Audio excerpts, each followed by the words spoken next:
朋友们好，欢迎回到江峰世界。2天前，中国各大电商平台的搜索后台出现了一个异常波动，速效救心丸搜索量在几个小时之内急速攀升。为什么？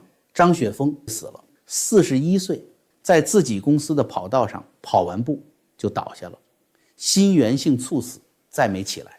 朋友们，我不知道你看到这条消息的第一反应是什么，但我敢打赌，很多人的反应不是悲伤，是一种说不清楚的心慌。不是为张雪峰，是照见了自己。几亿人不是在给张雪峰买药，是在下意识摸自己的胸口，我是不是也快了？这期节目咱们不开追悼会，也不给谁立牌坊，我想跟你聊一个更有意思的问题：一个人的死为什么能让几亿人集体心脏发紧？这背后有一套东西在中国这片土地上运转了几十年，今天咱们把它拆开看看。先说清楚张雪峰是什么人。很多人说他是教育界的良心，说他替寒门子弟说话，敢打破信息壁垒。这话对不对？对，但只说了一半。你有没有想过一个问题？张雪峰说了那么多真话，中共为什么不封他？在中国说真话是有代价的。任志强说了一句，谁脱了衣服也要让别人感冒，直接判了18年。彭载舟在北京四通桥挂了2条横幅，人就没了。可张雪峰呢，天天在网上说这个专业毕业找不到工作，学历不够别想进体制，说了好几年，不但没事儿，还越来越火。这不奇怪吗？你知道答案是什么吗？因为张雪峰说的那些真话恰好帮中共做了一件非常重要的事。他从来没问过一个问题，这套教育体制为什么会烂成这样？他只告诉你体制已经烂了，你怎么在烂的地方找一块干净的砖头踩着？听出区别了吗？体制为什么烂这个问题指向系统本身，指向改变，怎么在烂里活下去？这个问题指向个人，指向适应。中共最怕的从来不是老百姓骂2句，他怕的是老百姓真的开始质疑系统本身。而张雪峰呢，恰好把这种质疑的能量一勺一勺地导向了另一个出口，不是去想凭什么，而是去想怎么办。然后呢，怎么办变成了1节课1个课包1次直播，焦虑变成了他11家关联企业的流水。这叫什么？工程学上有个概念叫减压阀。锅炉压力太大要爆炸了，你不是去关火，你装一个阀门，把蒸汽放掉一点，锅炉就安全了。张雪峰就是中国教育体制这口高压锅上的减压阀。几亿家庭的焦虑、愤怒、绝望，本来是要冲着体制去的，经他一倒，全进了考研班的报名通道里了。所以中共让他火，他就火了。这不是阴谋论，这是结构性的默契。你替我消化焦虑，我给你流量，咱俩各取所需。但别以为中共真的把他当自己人。2025年9月3日，中共搞阅兵，张雪峰在网上高调喊话，打台湾枪响，我捐5000万。这话说的比小粉红还粉红，比解放军还积极，照理说应该大大加分才对吧？结果呢，20天后，他所有社交媒体账号突然被禁止关注，没有任何解释，一刀切。朋友们，你听出这件事的荒诞了吗？他用尽全力表忠心，中共回手就给了他一巴掌。不是因为他做了什么出格的事，是因为中共根本不需要向他解释任何事。他从来不是棋手，他是棋子。棋子走完这一步，该拿走就拿走，没有客气。2025年9月，账号死了；2026年3月，人也死了。人民日报出了一条简短通报，就跟报一起普通交通事故一个口气，没有一个字提他为什么会在41岁倒下。棋子坏了，扫走，换一颗。但你知道最有意思的部分是什么吗？不是中共怎么对他，是他怎么对自己。张雪峰是怎么活着的？咱们看几组数字：一天最多8场讲座，每天平均睡4个小时。高考季，他曾经40小时不睡觉，连续工作。你去查一下，人在40小时不睡觉之后，认知能力相当于血液酒精浓度 0.1%， 就是最佳的标准。他就在这个状态下，一场一场讲，一场一场签名，给几万、几十万的学生家长提供改变命运的建议。2023年，医院给他下了强制住院令，不是建议，是强制。他的身体已经烂到了医生必须介入的程度。他住了，出院继续1天8场，继续睡4小时。死前3天，朋友圈还在打卡7公里，3月累计72公里。死前那天中午跑完步倒下，15点50分没了。朋友们，我想在这里停一下，这些数字你是怎么读的？72公里你读成了自律，还是读成了透支的账单？4小时睡眠你读成了勤奋，还是读成了器官最后一次又一次发出的求救信号？他把这些信号全部识别为努力，全部转化为朋友圈的打卡截图，转化为粉丝的励志素材。他甚至亲口说过一句话，最希望的死法是猝死。你说这是他自己的选择，某种意义上是，但我更想问你一个问题，这个选择是在什么样的土壤里长出来的？1958年，毛泽东说要超英赶美，说中国的小麦亩产可以达到1万斤，于是全国放卫星，虚报数字，一层层往上报。地里的粮食没那么多，但报上去的数字够震天响。最后呢，饿死了几千万人。这件事离咱们并不远，而且这是关键，它从来没有被清算过。亩产1万斤的逻辑是什么？一句话，人的意志可以凌驾于客观规律之上，只要我足够拼，不可能的事就会变成可能。身体的极限、自然的规律、科学的边界，全都是还不够努力的证据。1958年，这套逻辑用饥荒杀了几千万农民。2026年，同一套逻辑用心脏杀了张雪峰。国家层面叫亩产1万斤，个人层面叫日跑7公里然后猝死。地点变了，时代变了，死法变了，逻辑一模一样。但这还不是最有意思的部分。最有意思的是，张雪峰死了之后，网上铺天盖地的声音是什么？他太拼了，向他致敬，这才叫把一辈子活成2辈子。没有一个人说这是一个错误，没有一个人说这种活法本身就是病。为什么？因为在中国，拼命不是警告，是勋章。吃苦精神、艰苦奋斗、人定胜天，这些从小被灌进脑子里的词，不是用来提醒你注意身体的，是用来让你觉得累了还不停才算有出息的。所以所有人都在说致敬，没有人说荒唐。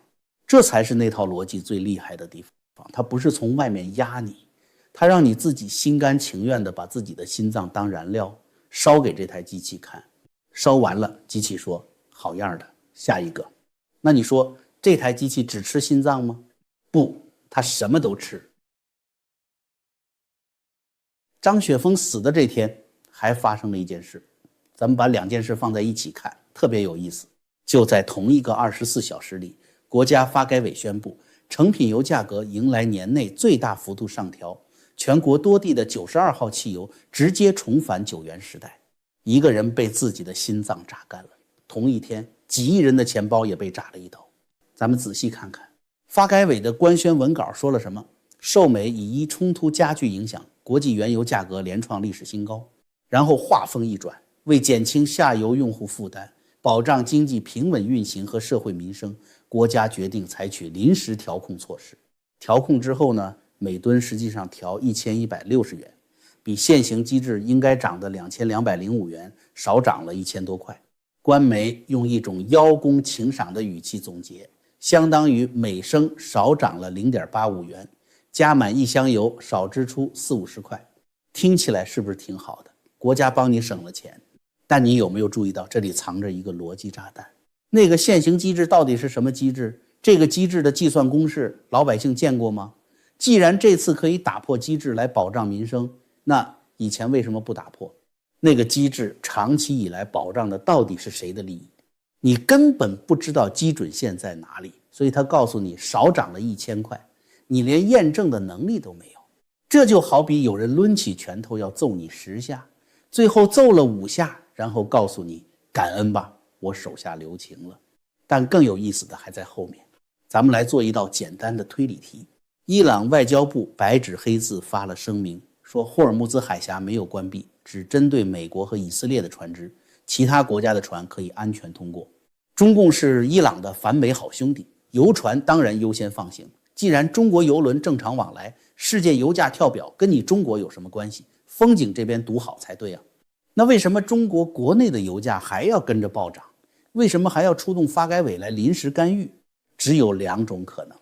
第一种，伊朗在撒谎，海峡实际上已经打烂了，石油供应链断了，中共面临极其严重的能源短缺危机，但为了维系反美统一战线的面子，死活不敢公开承认，更不敢谴责伊朗，只能闷头让国内老百姓承受高油价。第二种，海峡确实没完全断，但中共故意夸大国际形势的严峻，把中东打仗当借口，在国内疯狂哄抬油价，趁机把几千亿财富从老百姓手里转移到国企和权贵口袋里，填补地方政府暴雷的窟窿。不管真相是哪一个，要么是被骗了，要么是被抢了，反正挨刀的是你。油价涨了，快递费得涨吧，物流成本高了，餐厅的饭菜得涨价吧，这是最基本的经济学常识。开店做企业的总得活下去。可中国是片神奇的土地，在这里常识会失灵。就在发改委宣布油价大涨的同一天，请注意，同一天北京市市场监管局联合商务局、文旅局高调约谈了携程、淘宝、美团、抖音等12家互联网平台，通报批评他们内卷式恶性竞争。什么叫恶性竞争呢？举个例子，原价19.8元的羊肉串加门钉肉饼套餐，平台上只能卖2.58元。还有一家餐馆，正常售价18元一份的手工饺子，被平台强行改价后，商家实收多少？1块2毛5，18块钱的饺子给商家结1块2毛5，连买面粉和大葱的钱都不够，更别提肉馅、水电和房租。中共跑出来约谈，是为了保护小商家吗？想多了。你得先问，平台为什么要把价格压到1块2毛5？是平台良心发现要给消费者发福利吗？当然不是，根本原因只有一个，中国老百姓买不起正常价格的东西了，只能买1块2毛5的饺子，老百姓彻底没钱了。那中共不去想办法让老百姓有钱，不减税，不发钱，不放开垄断，让市场喘口气，反而下一道红头文件说不许卖这么便宜。这就好比一个人快饿死了，你不给他发粮食，反而命令他禁止吃树皮，因为吃树皮是不健康的饮食方式。现在你把这3件事摆在一起看，上游中共垄断石油、电力、水务，找个国际形势的借口就能把油价拉到9块钱，把整个社会的成本推上天。下游老百姓买不起东西，市场自发压价求生，中共又跳出来说不许压价。中间那个被两头撵的人是谁？是每天起早贪黑在菜市场讨价还价买肉的小饭馆老板，是为了抢单在车流里疯狂穿梭，连一瓶水都舍不得买的外卖小哥，是因为油价大涨急得在驾驶室里偷偷掉眼泪的重卡司机。上面涨价，下面不让你涨，中间的人怎么办？只有一个办法，拼命少睡觉，多跑几单，多开几个小时，把自己当燃料烧，然后有一天倒在路上。朋友们，你现在再回头看张雪峰的死，他是怎么死的？上面给他一套拼命是美德的价值观，下面给他一个不拼就出局的竞争环境，他自己呢，把两头的压力全吞进去，用心脏去扛到41岁。心脏说不干了。他不是特例，他只是这台绞肉机里第一个被大家看见的。